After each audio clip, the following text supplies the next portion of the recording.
of the simplest approaches to living the view is to view oneself as a practitioner at all times. It can be very easy to view oneself as a practitioner whilst you're sitting, and to forget all of that once you've left your sitting place, but to have a memory of that with you, because most of our practice happens when we're not practicing formally, and to have that view with you and to take it out with you and to understand what it is to be a practitioner in the world is an important part. I think there are probably different levels of living the view. When we're on retreat with our Sangha, with our Vajra brothers and sisters, then we have living the view at quite a high level, so that we assume that everybody in that setting has good intention towards us. We enter into the confidence that that's what that situation is like. So we try to be worthy in that situation, and similarly we view the people in that situation that they have good intention towards us.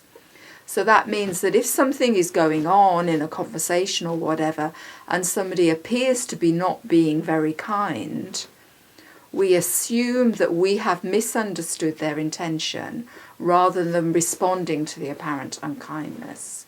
So we live the view that our Vajra brothers and sisters are realised beings. So this creates a wonderful, rich, creative space in which one can try to live honourably.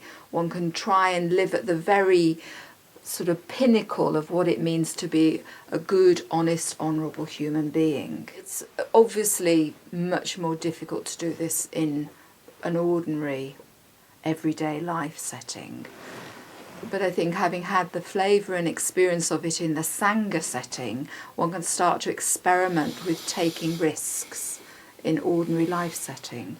So the first thing that we try and do is to assume the best of other people. A very simple example of this would be when the children were young. They're fully grown up now, left home at university and everything, but when they were young, there was always this standing outside the school gate period that happened when you went to collect your children for school, especially at junior school, of course, junior and infant school. Now, one of the root vows of Vajrayana is never to denigrate the opposite gender. And so often the conversation outside the school gate seemed to be a bunch of women slagging off their husbands, saying negative things about their husbands. And the tendency was that there would be a general, oh yes, mine's like that as well. And I, from the point of view of my vow, could not join in this, and from the point of view of my relationship with my husband, didn't want to join in this because this was not my experience of our relationship.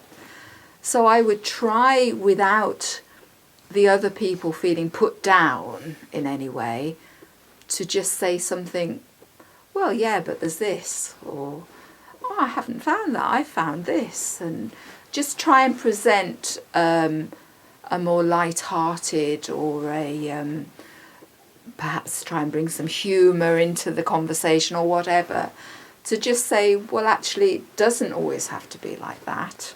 My experience isn't that it's always like that.